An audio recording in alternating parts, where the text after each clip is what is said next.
Hello class 10th NIU students. तो दोस्तों कैसे आप लोग। दोस्तों अगर आप लोगों का होम साइंस का एग्ज़ाम हो गया तो आप प्लीज़ मुझे एक बार अपना क्वेश्चन पेपर नीचे जो कमेंट बॉक्स में आपने नंबर देखा होगा उस पर सेंड कर दीजिएगा, ठीक है, ताकि मैं उसका सॉल्यूशन शाम को लेकर आ जाऊँ, ठीक है। तो फिलहाल हम कर रहे थे आपका बेसिक कंप्यूटिंग के question answer, important question answer, ठीक है। तो हम थोड़े बड़े बड़े क्वेश्चन लेकर आए हैं, इसलिए थोड़ा टाइम कम लगेगा इसमें, ठीक है। मतलब थोड़े कम क्वेश्चन लेकर आया हूँ मैं, मगर बड़े बड़े क्वेश्चन लेकर आया हूँ। कई बच्चे बोल रहे भैया चैप्टर वाइज कराइए, नहीं चैप्टर वाइज कराऊंगा तो आपके लिए बहुत ज़्यादा नुकसान हो जाएगा, क्योंकि हम चैप्टर 4-5 ही कवर कर पाएंगे और हो सकता है उसके अलावा किसी चैप्टर से आ जाए तो आप लोग परेशान हो जाएंगे।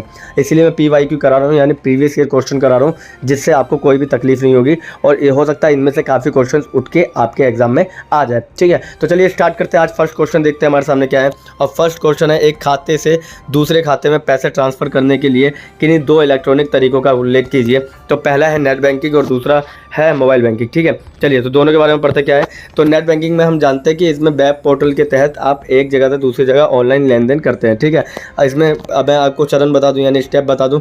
तो पहला है अपने बैंक के वेब पोर्टल पर लॉगिन करें, दूसरा है फंड ट्रांसफ़र विकल्प चुनें, तीसरा खाते से खाते में विवरण दें और चौथा है ट्रांसफ़र राशि दर्ज करें और ट्रांसफ़र बटन पर क्लिक कर दें और आप पहुंच जाएंगे, ठीक है। अब इसका लाभ क्या होता है। लाभ ये होता है कि घर बैठे आप सुविधाजनक लेन देन कर सकते हो इधर से उधर, और 24/27 यानी कि 24/7 आवर इसमें उपलब्धता होती है, यानी कि आप कभी भी कहीं से भी कैसे भी कर सकते हैं, ठीक है। और लेन देन का इतिहास ऑनलाइन रहता है, तो आपको ये भी नहीं होता कि यार आपने दिया था क्या, नहीं दिया था, चलिए सबूत दिखाइए। तो सबूत के नाम पे आपके पास ऑलरेडी हिस्ट्री होती है, रिसिप्ट होती है, ठीक है। क्लियर, समझ में आ गया। चलिए सो मोबाइल बैंकिंग की बात करूँ तो मोबाइल बैंकिंग तो और ज़्यादा आसान है।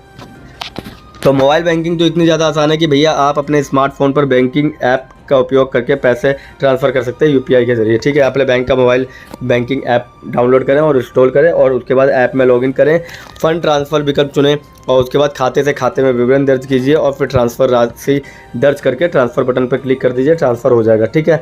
और लाभ वही है, तुरंत और आसान लेन देन है। लेन देन के लिए कहीं भी लेन देन के लिए आप कहीं भी कभी भी किसी से भी कर सकते हैं, ठीक है। इसके अलावा बैंकिंग लेन देन का प्रबंधन बहुत ज़्यादा क्या है, आसान और सुलभ है। क्लियर। तो ये फर्स्ट क्वेश्चन था हमारे सामने, ठीक है। इजी था मगर बार बार क्वेश्चन आ रहा है, इसका मतलब इंपॉर्टेंट है, ठीक है। चलिए सो नेक्स्ट है हमारे सामने, एक कामकाजी व्यक्ति के लिए उसके संगठन का संगठनात्मक चार्ट जानना क्यों जरूरी है। इस क्वेश्चन को हमने कल वाले में भी किया था, इसका मतलब ये इंपॉर्टेंट है इसलिए बार बार आ रहा है, ठीक है। तो चलिए, एक कामकाजी व्यक्ति के लिए उसके संगठन का संगठनात्मक चार्ट जानना महत्वपूर्ण इसलिए है क्योंकि उसमें निम्नलिखित मदद मिलती है। पहले तो कंपनी की संरचना और पदानुक्रम को समझना आसान हो जाता है। कल हमने इसके बारे में पढ़ा था कि आप किस विभाग में है, कैसे काम कर रहे हैं, ये सब कुछ आपको पहले ही क्लियर हो जाती है चीज़ें, ठीक है। दूसरा है संपर्क जानकारी ढूंढना, यानी कि आपको अपने जो दोस्त वगैरह होता है ना, उनसे संपर्क आपका आसान हो जाता है कि क्या पता आप ही के गाँव से हो या फिर आपकी जान पहचान का हो, ठीक है। समझ में आ गया। और इसके अलावा क्या है, जिम्मेदारियां और अधिकार क्षेत्र को समझ लेता है इंसान, यानी इंसान अपने अन्य विभागों और व्यक्तियों के अधिकार क्षेत्र को समझने में आसानी होती है। उदाहरण के लिए अगर यदि किसी कर्मचारी को कोई नया काम सौंप दिया, ठीक है, तो वे संगठनात्मक चार्ट का उपयोग यह देखने के लिए कर सकते हैं कि उनके पास उस कार्य के लिए पूरा आवश्यक अधिकार है या नहीं है। अगर नहीं है तो अनुमोदन कर सकते हैं कि भैया हमको ये चीज़ें चाहिए और वो चीज़ें मिल जाएगी, ठीक है। चलिए फोर्थ है संचार और सहयोग में सुधार, ठीक है। तो संचार और सहयोग में सुधार की भी ज़रूरत पड़ती है, जैसे आप उस समय में प्रॉपर आपको वो चीज़ मिल रही है नहीं मिल रही है, सहयोग मिल रहा है नहीं मिल रहा है, ये सारा का सारा संचार के ऊपर काम करता है। जैसे उदाहरण के लिए आप मान लीजिए, यदि किसी कर्मचारी को किसी प्रोजेक्ट पर किसी अन्य विभाग के साथ काम करने की आवश्यकता है तो वे संगठनात्मक चार्ट का उपयोग यह देखने के लिए कर सकते हैं कि वह किसके संपर्क में है या किससे संपर्क कर सकते हैं और उनसे कैसे संपर्क कर सकते हैं, ये भी उसको पता होगा, ठीक है। और फिफ्थ है करियर की प्रगति के अवसरों की पहचान करता है, ठीक है। तो ये भी देखने में मदद करता है कि उसके संगठन में कौन से पद उपलब्ध है और उन पदों के लिए उसकी आवश्यक योग्यताएं क्या है और उसको क्या क्या चीज़ें करनी है, क्या क्या चीज़ें नहीं करनी है। जैसे उदाहरण के लिए, यदि कोई कर्मचारी पदोन्नति के अवसरों की तलाश करता है तो वह संगठनात्मक चार्ट का उपयोग ये देखने के लिए कर सकता है कि पहले कभी ऐसा हुआ है या नहीं हुआ है, ठीक है। समझ में आ गया। तो पहले वाले क्वेश्चन में और इस क्वेश्चन में ये डिफरेंस है कि पहले मैंने सिर्फ और सिर्फ आपको पॉइंट कराए थे, ठीक है, मगर अब मैंने पॉइंट का एक्सप्लेनेशन भी लिखी है इसी के अंदर और उदाहरण भी लिखे, ठीक है। तो इसमें आपको क्वेश्चन को ज़्यादा समझने में आसानी होगी, ठीक है। चलिए तो थर्ड क्वेश्चन है हमारे सामने, फ्लैश मेमोरी क्या है और बाज़ार में किस प्रकार की फ्लैश ड्राइव उपलब्ध है, ठीक है। तो फ्लैश मेमोरी एक प्रकार का डाटा स्टोरेज होता है जो इलेक्ट्रॉनिक सिग्नल का उपयोग करके डाटा को स्टोर और रिट्रीव करता है और यह गैर वाष्पशील होता है, जिसका अर्थ है कि यह बिजली बंद होने पर भी डाटा को बरकरार रखता है। ठीक है, जैसे फॉर एग्जांपल आप ये मान लीजिए USB होती है, USB ड्राइव होती है ना आपके जो कंप्यूटर में लगती है। ठीक है, ये कितने कितने की होती है, 4 GB की, 8 GB की, 16 GB की, 32 GB की, 64 GB की, 128 GB की, 256 GB की। तो ये एक पोर्टेबल डिवाइस है, इसको कहीं पे भी ले जा सकते हो आप, कंप्यूटर से कनेक्ट करके सारा स्टोरेज उसमें डाल दिया और उसको लेकर कहीं भी जा सकते हैं। ठीक है, दूसरा होता है SD कार्ड। जैसे पहले आपने स्मार्टफोन्स में देखा होगा, आज की डेट में डिजिटल कैमरा वगैरह में देखा होगा। ठीक है, एक छोटी सी मेमोरी होती है तो उसे SD कार्ड कहते हैं। ठीक है, और ये भी क्या करती है, ये भी कई सारे डाटा को संग्रहित करने की क्षमता रखता है। ठीक है, क्लियर। इसके अलावा CF कार्ड होता है। ठीक है, ठीक है, CF कार्ड जो है ना वो बहुत पेशेवर उपकरण में ही ज़्यादातर देखने को मिलता है। फॉर एग्जांपल महंगे महंगे डिजिटल बोर्ड के अंदर देखने को मिलेगा, डिजिटल कैमरा के अंदर देखने को मिलेगा। ठीक है, और ये USB से ज़्यादा इसके अंदर विश्वसनीयता होती है, यानी कि इसका स्टोरेज काफ़ी समय तक रह पाता है। ठीक है, SSD यानी सॉलिड स्टेट ड्राइव की बात करूँ तो SSD का मतलब होता है कि ये एक नया विकल्प है इसके अंदर HDD करके। वह HDD की तुलना में तेज़, अधिक ऊर्जा कुशल और अधिक टिकाऊ होते हैं। ठीक है, तो HDD भी देख लीजिएगा। इसके बाद इसके अलावा होता है micro SD card. Micro SD ना बहुत छोटा होता है, ये तो ये मान लीजिए स्मार्टफोन, टैबलेट और अन्य छोटे इलेक्ट्रॉनिक उपकरणों में डाटा स्टोर करने के लिए उपयोग किया जाता है। वह SD कार्ड की तुलना में बहुत छोटे होते हैं। ठीक है, समझ में आ गया। तो कई तो फ़ोन के अंदर लगी हुई पहले से ही आती है चिप।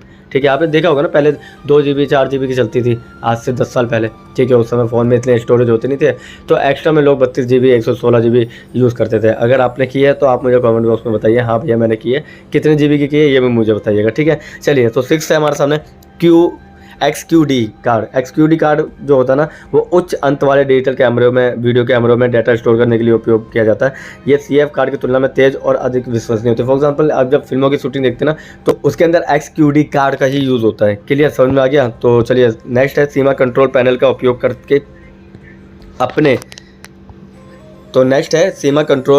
उपयोग करके अपने कंप्यूटर पर दिनांक और समय रीसेट करना चाहती है।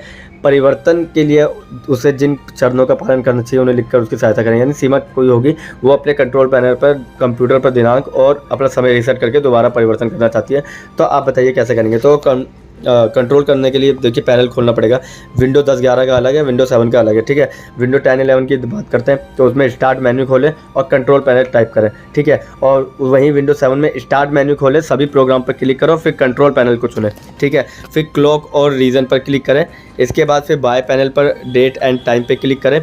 ठीक है, उसके बाद आप चेंज डेट एंड टाइम पे क्लिक करें, उस तारीख और समय को दर्ज करें, फिर ओके का बटन करें और फिर यहीं पे आप क्या कर सकते हैं, उसका चेंज कर सकते हैं। ठीक है, एंड द लास्ट क्वेश्चन है कि प्रकाश ने एक प्रेजेंटेशन बनाया है। ठीक है, जो ख़राब तरीके से डिज़ाइन किया गया है। आपका जो है ना, आपका शिक्षक आपसे प्रेजेंटेशन के डिज़ाइन को बेहतर बनाने के लिए कुछ सुझाव देने के लिए कहता है।